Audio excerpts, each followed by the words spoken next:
Morning. Today, we're going to talk about peer mentorship and its role in preventing bullying. If you're here, chances are that you're probably looking for ways to create a safer and more connected school environment. So we just wanted to share a couple of ways that you can do that by bringing in peer mentorship. We find that when students are able to step in and actually support each other, you start seeing things like stronger friendships and fewer conflicts, and a school community where kids feel like they actually belong. Gary, what have you kind of seen in this when older kids are able to step in and help the younger ones? Yeah, I've actually seen them step up. I mean, I've seen in our child care center, we group them by age, tightly. There's only 5 to 7, 8 to 10, for, 3 and 4 year olds.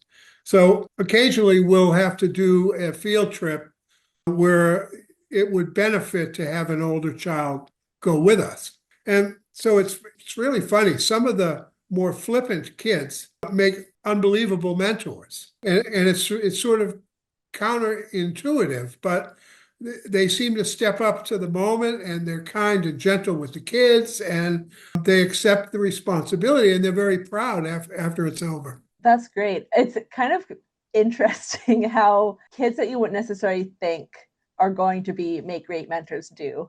That's Yeah. really cool to see. Yeah. No, I was completely surprised, completely. So, I think also something into this is there's a lot more to mentorship than just tutoring or helping with homework. I think we often maybe just think of those very specific school-led things, but it's so much bigger than that. And we've really seen through MAP stars that peer mentorship works well when you're able to bring in the older kids through a program, and then they can help through that program the younger kids. It's a simple way to be doing it, but it's quite powerful by giving kids those programs they could be following, because it helps the younger ones talk with the older ones, connect with each other, and talk through maybe difficult topics or build trust in others and themselves, which is pretty cool. yeah. Maybe what we should do now is break down what we actually mean when we're talking about student mentorship and peer mentorship, just so that we all are working with the same common language, which is very important when you're talking about these. So at its core, when we say this, a mentorship program is where an older or more experienced students are paired with younger ones, and they usually are able to offer guidance and support and a bit of differing perspective than the younger kids might not usually have access to. And it's not about being perfect. It's not about expecting the older kids to have all the answers, but it's just about helping them be there to show up for each other. And the goal with this is to help build trust and connection. When the younger kids know that they have someone who's a little bit older and a little bit farther along with them, who has their back and can understand them and able to talk with them, you're able to change your school so that it feels more safe and supported for everyone. Have you ever tried very formal mentorship programs or more just casual ones? Well, I think in our environment, the formal mentorships are the teachers that, demonstrate courtesy and respect. Among the children, it's more casual, but they do take it seriously. So, you ask, like when we have a new student come in, and if it's for our summer program and they're there all day, I'll pick out a child that will mentor him in what we do. And that means introducing him to everyone or her to everyone in the group, explaining all the different activities of the day, and just keeping an eye on them to make sure that they're comfortable. So that gets them up to speed with our norms and what goes on every day. And the child I ask will vary, but invariably they all step up. That's a great way to do it and to get new kids up to speed. Yeah, yeah. Child comes into a new program, and if they're introverted anyway, perhaps, it's very painful for them. You're throwing them in an environment that he or she isn't comfortable with. So what my goal was to make them comfortable by introducing them to their mentor for the day. And sometimes it lasts 2 or 3 or 4 days. And a lot of times a friendship blooms out of that because the person that was being helped is very grateful. Oh, absolutely. I know when I was a child, that would have stopped me from joining many things, especially if it was partway through or with older, or just in general, more experienced people, because I was very much that shy and introverted child. who want to feel like I knew what I was doing all the time. But if I didn't, then I just didn't want to do things. So having a program like that would have been extremely helpful. Yes. And within that, it's not just the young kids that are benefiting from that either. The older ones gain so much from that experience as well. They can practice their leadership skills and empathy and without being thrown into like a super grown up role.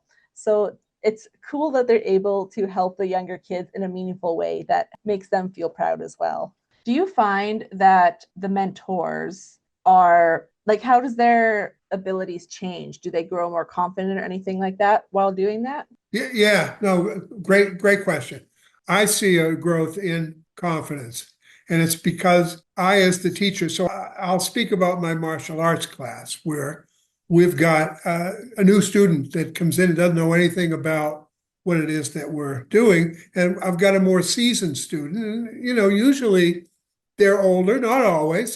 Sometimes they're the same age, but they're more experienced. And I think, first of all, they're flattered or honored that I would ask them to mentor. And then you watch them, in the coming weeks, and you can see that they're more confident. They volunteer for more things. Some of them will lead the class in some of our exercises and feel good about it. So I think we're building leadership too by giving kids confidence. Absolutely. When they're leading the class, is that something that they would have done prior to being a mentor, or does that kind of just happen? No. No way. No way. No, and I've got a couple of students in mind. They were really introverted, shy, never looked you directly in the eye or spoke in a loud, confident voice. And Mhm. after doing this a few times, they were strutting around like a rooster. They were, it was great. Yeah. That's amazing. Yeah. It really is the simple things and the code that I think we all try to live up to as far as Mhm. being kind and gentle and respectful. And I think when you put that into action, it really works. It really works. Oh, absolutely. When you're choosing mentors, Yeah. are you doing like a wide range of different students in like their abilities and their confidence levels? Well, lots of times I'll base it on who volunteers in class when I ask questions, who raises their hands, because that gives me an indication that they're not too bashful to do it. Mhm. And what I try to do is expose as many kids to leading like this as I possibly can. But it's all on the background of it needs to be their idea and they need to show me the confidence that Uh, that they've got to do it. yeah, absolutely. You're not forcing them into something that's going to make them super uncomfortable. Right. Do you find that any students that maybe have been bullied in the past are able to be very, very helpful or offer more guidance than perhaps students who haven't? Yeah, I do see that. I will tell you it takes longer because first of all, we have to give them the skills through MapStars how to deal with bullies. And then we have to build a little inner confidence and break that fight or flight instinct that everyone has. But ultimately, yes. I mean, I have a girl, or I had a girl. I think she started with me in second grade. I was doing an after school program. And we were doing the martial arts and we were doing the 12 Ways to Walk Away with Confidence by Dr. Terence Webster-Doyle. And she would not even look me in the eye when she started. Well, she stayed with us through the martial arts all the way to second degree black belt. So That's a long time. that little bashful girl is now a physical trainer for a college football team down in Florida. Has a pretty big job. That Um, is, wow. yeah. So yeah. I mean all through it all, coming up through the ranks, she'd lead class. As soon as she got a little rank to her, the belt substance, Mhm. green brown, belt area, which is two-thirds the way to black belt. But the more she was recognized for her ability in the martial arts and map stars, the more confident she became. And so that little girl that wouldn't look me in the eye was very formidable by the time she left. She got her ideas out and across. That's incredible. So she learned how to, I mean, I don't know if she was being bullied, but she learned how to deal with that, and then also learned how to build her confidence and how to be a leader, and through Yes. all of that. No, I don't think she was being bullied, but she learned all the skills to deal with them. Definitely helped her probably not be bullied, or able to deal with it if she's encountering that later. Yeah. I guess the big question in this Mhm. is, does mentorship prevent bullying? Hard to say. I It mean, I is. think mentorship, if it's done properly, you're teaching people to engage you directly. Children, you're teaching children to engage you directly. Be kind, courteous, orderly, and have a responsibility. So I think that leads into not wanting to bully. However, if they're bullied, they're also learning the tools to effectively diffuse it with maps now. Absolutely. Yeah. Absolutely. And having role models, I mean, is such a big component too, I think, of helping kids work through bullying. If the younger kids are able to work with the older ones, they can see what leadership can look like in a kind manner and a respectful manner, especially if perhaps they're not seeing that elsewhere. If they're maybe seeing people in positions of power that are not treating them well, having a mentor that does treat them well can be really instrumental, helping them realize that leadership can be a way to support each other and grow, and it doesn't have to be a negative thing. I agree 100%. Another great part of mentorship is that it helps reduce isolation for both the younger kids and the older kids. Bullying can often happen when kids are feeling alone, either because they're being left out or they don't feel like they can talk to anyone about what's going on, so they feel very just by themselves. But if they're able to have a mentor where they can talk about these things, someone that they're meeting with regularly,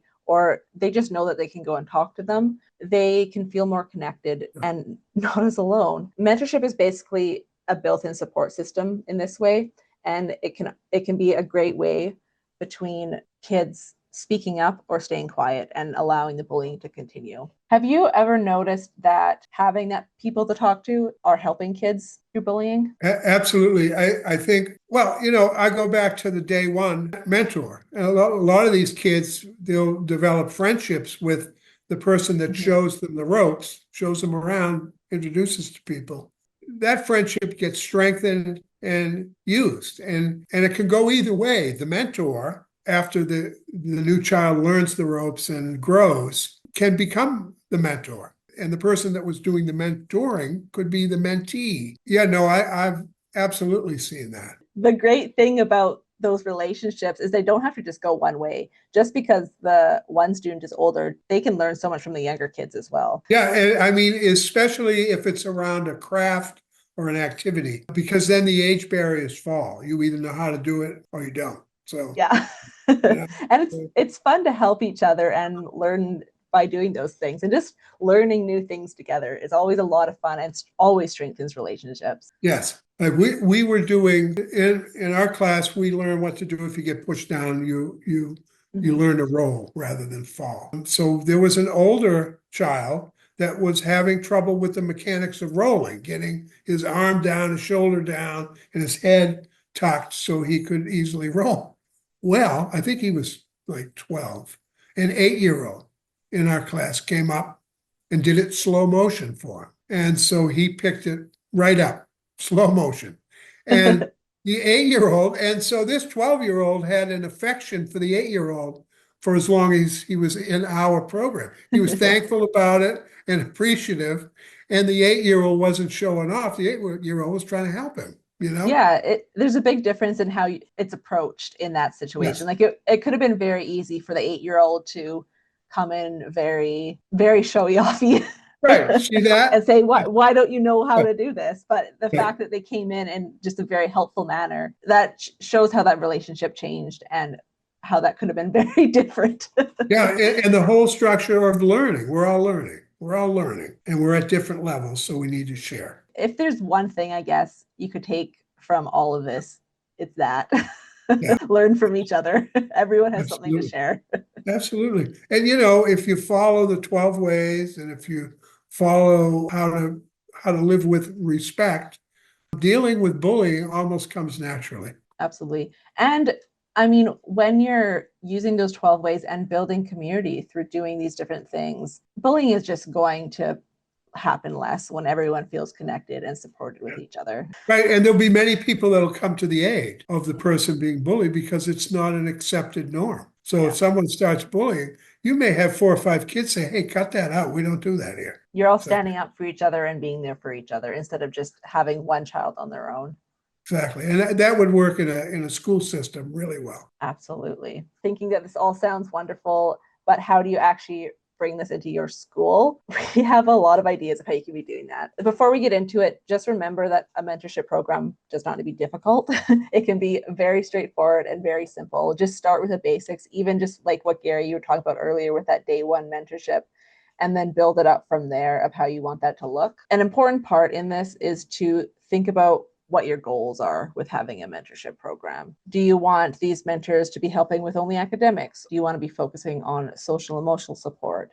Or do you want to be centering around bully prevention and creating a safer school? There's lots of ways you can be doing this. You can include all of that, but it'd probably be easier and more straightforward to start with one of those goals, and then you can build upon there. If you were to start a program like this in a school, Gary, where would you start? Well, I'd probably start in the classroom.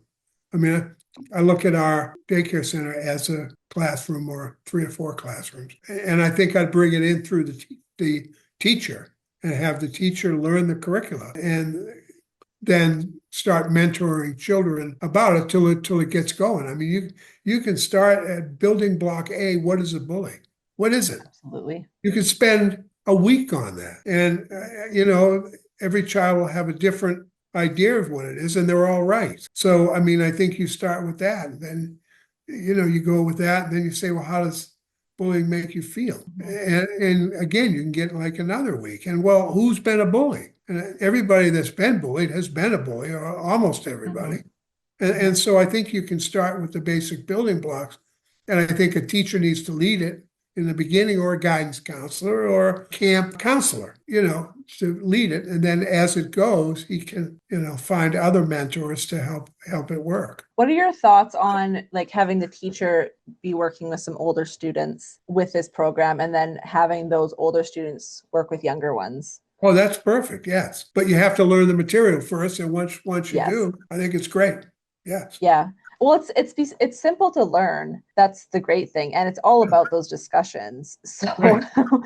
and kids love to talk to each other. So if you can have the older ones learning this so that they're understanding it more deeply, so that it helps themselves too, and Sure. then they can pass it on to younger kids. And then, I mean, the teachers can be there to help reinforce the ideas Yeah. if need be. Yeah. And like the overnight summer camps, you go away to the lake, and every cabin has a counselor who's normally a senior in high school, or going on to college. That's a perfect arrangement to get this material out. So Absolutely. That's a different way of setting it up than just being in like a regular school where you have the different grades working with each other. In a summer camp situation, the kids are very much looking up to that guidance counselor. I remember my days going to camp. I thought my camp counselor was unbelievable, And I mean, and he'd spend 10 minutes a day talking to me. That's all. I felt special, and I looked up to him, and I listened to what he was saying. I had a similar situation when I think it was in elementary school. I must have been in grade 2 or 3. It was quite young. And then the grade 7s came. I think we just read books together, but it always felt very special. Yeah. And then you see those older students you were working with and go, oh, hi. And it really helped kind of bridge that gap in age differences. Yeah. Yeah. And you felt like more of a community. Exactly. Yeah. You're not just separated by your classes and, oh, you can only maybe talk to the one grade above you, but it opened up the whole school to feel more comfortably with each other. Even in high school, it was in the beginning when we were in grade 8 and then the grade 12s. In the beginning of the year, we would all go to basically a summer camp for a couple days. I can't remember how long, it was a couple days. And so the grade 12s we're always the camp counselors, and we would do plays and zip lining, all the things you do at camp. And everyone got so close so that by the time you came back to actual school, everyone was just always talking to each other. Yeah. Oh, yeah. Happens. Yeah. And and the 12th graders stepped up and took it serious. And I mean, that's what it's all about. It We're is. here to help each other. Yeah. It was cool seeing it from both sides too, because I was introduced to it obviously as a grade 8 and Yeah. enjoyed having the older kids to work with. And then as a grade 12, it was fun to welcome the new grade 8ers to the school and get to know them. Yeah, definitely. Anyways, we got on a little bit of a tangent there. If you're going back to actually choosing the mentors in the schools, I would recommend not only choosing the outspoken or the really academically strong kids. Choose some other ones, maybe ones that are quiet or the ones that have been bullied themselves and have perhaps overcome that or have a different perspective that they can help bring to the other kids. And maybe they're not used to being chosen to begin with. They might feel really proud to have been chosen in that moment to be seen as a mentor for the younger kids. Yeah, I agree. I agree 100%. All right. So once you have your mentors, you then need to pair them with some mentees. And that can be based on lots of different things. So it can be things like shared interests or personalities, or maybe someone can use a certain type of support and you can pair them that way. That pairing does not have to be a forever thing. If you're finding that maybe some of the pairing doesn't work, you can just give them an out of how they can change it up, because obviously not everyone meshes, but being able to feel that you have the capacity to switch it up until you find the pairing that works great for both the mentor and the mentee. You can also do pairings that are more group based too. It doesn't have to necessarily be one-on-one. Like we were talking about with the camp situation, obviously that's not one-on-one, that's one or two older children working with some younger ones. So just mix and match that to what you find works best for your school, and you can test that out and see how it's going. And then after that, which we've already alluded to a bit, is training. You need to make sure that the older kids are being put into that role with confidence. Don't just throw them into it and expect that they're going to know how to do it. That's where you can bring in map stars and give them training in how to be working with the younger kids and offering that really great support system. Map stars has lots of lessons and examples and discussion prompts, which are super helpful because you can just give those to the mentors and then they can take those and bring them to the mentees. Yeah. And they're very easy, so that perhaps a teacher can go over with them first and then they can go through that. That training will just give the mentors a lot more confidence in what they're talking about. What's your experience with training mentors, Gary? Well, first of all, they have to want to do it. Second of all, I think you have to determine that it's not too much for them, because a painful introvert needs to be cultivated before you ask him to do that, because that's painful. And an extrovert isn't necessarily the greatest thing either, because they often don't listen. So I don't know. I look at it, if someone wants to do it and if they have the confidence to do it. I mean, it's not 100%, but that's how I usually do it. And I like to be inclusive. So the painfully introverted child who's starting to develop confidence, I want to boost them, and I want to, make that child a mentor to someone for something. Absolutely. And just keep it small. Like that day one intro that you do, that's a fairly small step to get kids more confident in helping others. And I mean, we go around the room. Our first day of summer camp is coming up in a week. So we have a blend of kids that are there from our after school program transitioning to summer. And then we have a whole new crop of kids coming in. We'll be having circles. Everybody will go around, say their name, what their interests are. What's your favorite thing? And then we'll do a little spin of that every day for about a week, so that everybody starts to know everyone, just to get the comfort level going. Absolutely. And a lot of times what I'll do, especially with our established groups, is say something nice about this person. And I'll send them home with slips of names, because I don't want it off the top of the head. I want it thoughtful. I really like that. Do you? Yeah. Yeah. And I think it works because it's a genuine compliment. And the person receiving it feels that, and the person giving it means that. Yeah, you're actually giving them time to think about it and really come up with a meaningful one as a child. And quite honestly now, if I was told to just give someone a compliment right off the base, it'd be like, well, I Yeah, don't know, something like I kind like of your a hair. little bit of Yeah, panic, and then yeah, and then just spit something off. It's not yeah. necessarily a super genuine. Right. No, but and that's the whole meaning. And then that begins to build the structure or the foundation of respect. And you have to have respect before you go on and learn how to diffuse bullying. Absolutely. Well, what you're also teaching there is that it's good to take time and think about what you're going to say and your actions, and you don't have to immediately respond. I mean, Yeah. some situations you do, but Yeah. but not all situations require an immediate answer, which is a good lesson to learn, because I think oftentimes we think they do. So if you're wanting to start maybe more of a formal mentorship program, it would also be good to set some clear expectations on what that looks like. If you're having a casual one, like you run a lot more of, Gary, that's maybe not as necessary. But if you're having a very formal one, like I'm thinking back to when I was in elementary school, that was extremely formal, where I think it was every maybe once a week. We just talked and we read, and that was very clear expectations on what that looks like. So if you're wanting to set up a very formal mentorship program, just think about what that's going to look like. Are they going to be formally meeting once a week? Is it maybe a couple times a week, once a month? What kind of topics are they going to be covering? Is it just kind of a general chat, or are you going over specific things? It really depends on just what you want to get out of that and how formal you want it to be. Because I mean, MapStar is an expansive program. You It can pick and is, yeah. choose. Yeah. If you're following that, it'll be probably much more formal than how you're doing with your day camps. So two different ways to do that.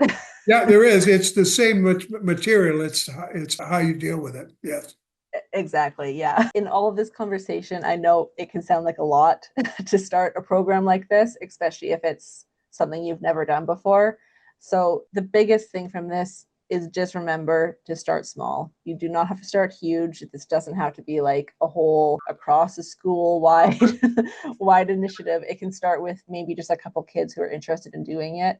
Maybe out of the whole school, you're able to get a few kids who are interested in being a mentor, and then you can pair them up with some kids that maybe need some help.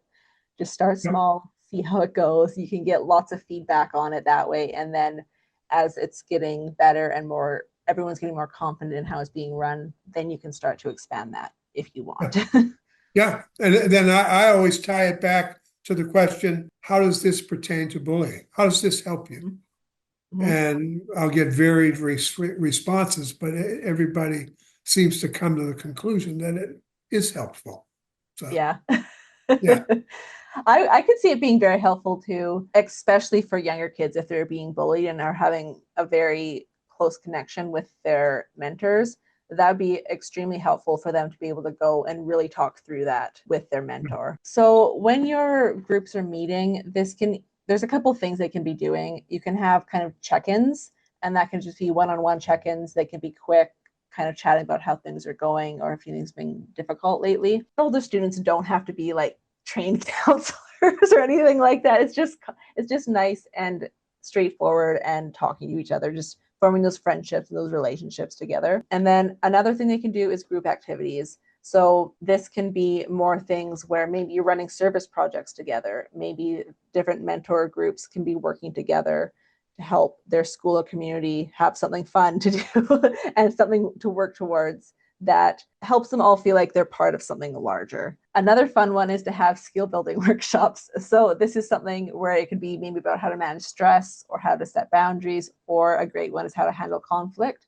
And that's where you can really bring in map stars. So if the older kids know this, they can very easily be running these kind of workshops, essentially, where you're talking about who is a bully or what does a bully look like? Have you been bullied? Really be running through that in a fun setting. And if you don't want to necessarily run the whole program, if that seems too much, you can be pulling some of the shorter lessons or discussion prompts from it and having it start small that way. And then once you have your actual mentorship program running, especially if this is a new initiative, a great thing to do is get regular feedback so that you're able to keep the program strong. Sometimes these programs can start off really strong and then over time kind of dwindle off depending on how consistent everyone is about it. So if you're able to get consistent feedback, you can be shaping that program to make sure everyone involved is still wanting to do that and very invested in it. So when you're getting feedback, it's good to ask both parties what that looks like. Are, like, for example, are some of the mentors feeling awkward covering certain topics or with certain students or certain situations? And then you can ask the mentees those questions too, so that you're getting lots of good feedback. And if there's any small issues coming up, you can be addressing those right away instead of waiting and they become a much larger issue if you wait too long. Do you ever check in with students when you're doing these programs and how everyone's feeling with them? Always, and if I've got someone helping, I mean, usually I'm the one teaching it. So, Yeah. but when I've got a mentor working, we'll go over it before the lesson begins and then after, just to check in, see how it went. And then always with the kids, we ask them, which, and a lot of them will say, I love the role play. Let's do more role play. And great.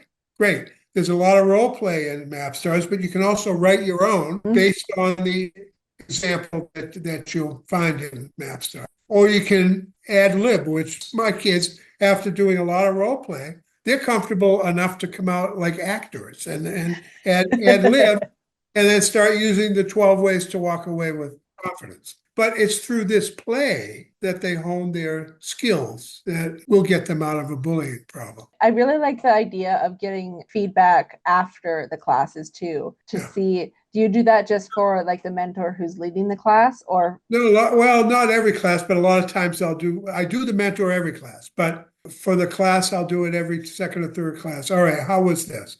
What'd you like? What didn't you like about it?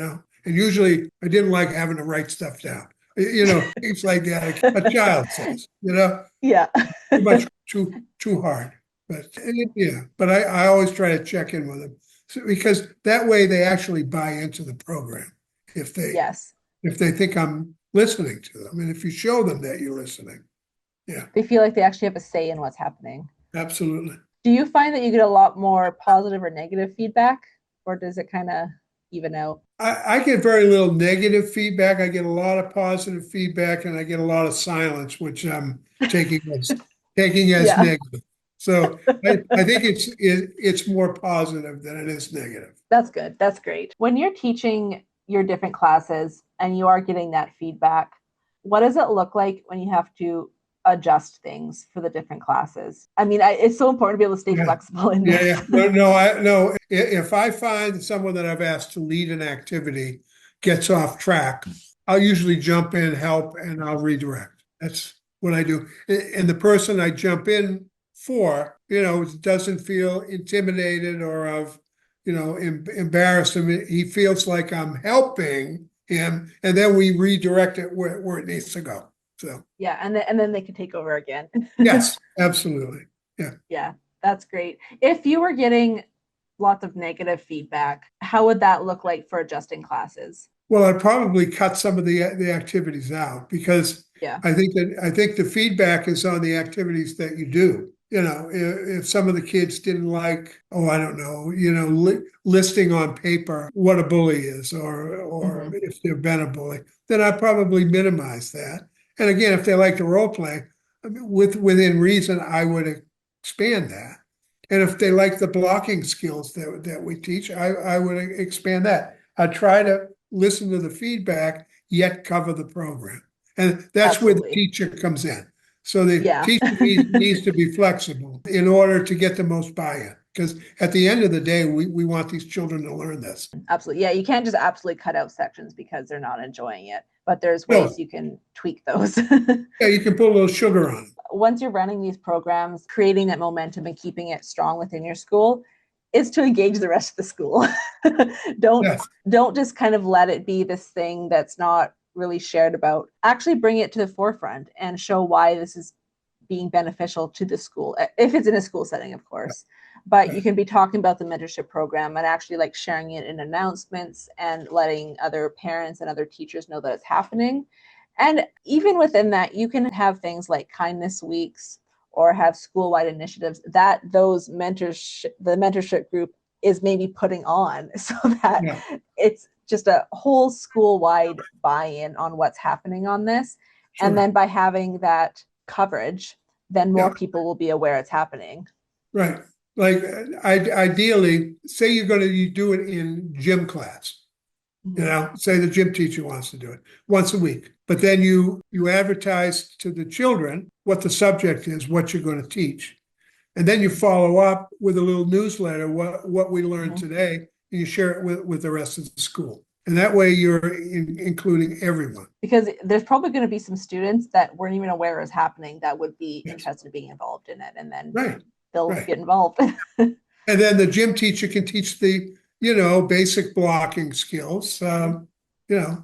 That's right in their bailiwick in the school. So absolutely. Bringing everyone in with their specific skill set.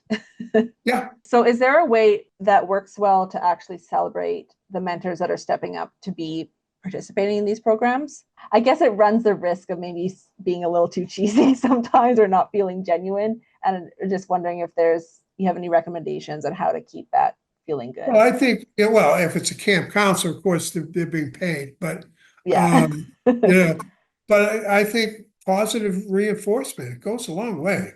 If you like what you see, you kind of need to voice it, gives them more confidence.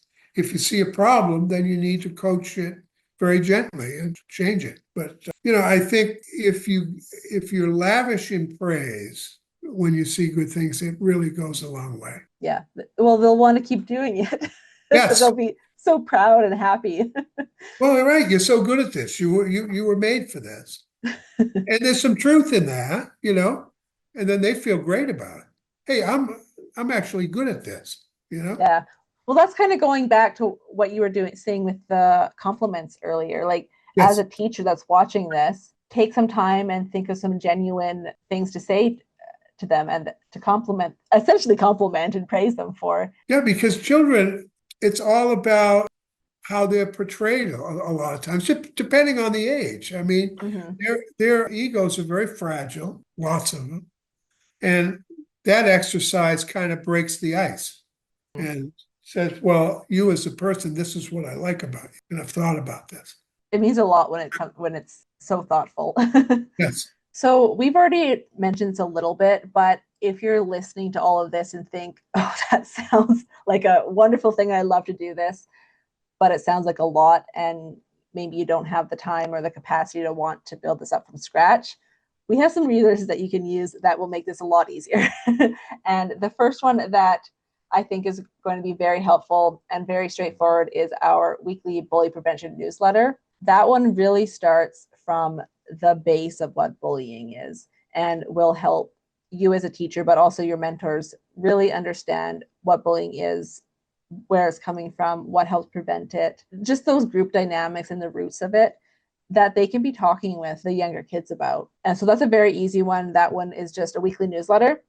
And then we also have Map Stars, which we have mentioned quite a lot because it is our signature program that is extremely helpful and covers everything you would need to know to run a really successful mentorship program. It's a self-guided program, so it's easy to bring into the classrooms and to help the kids build leadership and empathy skills. So highly recommend you pick up that one to help your mentorship program. I'll include both of those links in the show notes so you can easily check them out and get started with them. So to wrap all of this up, we have just a very simple request for you this week, and that is to find just one older student who wants to show up and help support their peers, and then you can build it out from there. Thank you for being here this week. Really enjoyed talking with you, and I hope this can help you start a program in your school or your community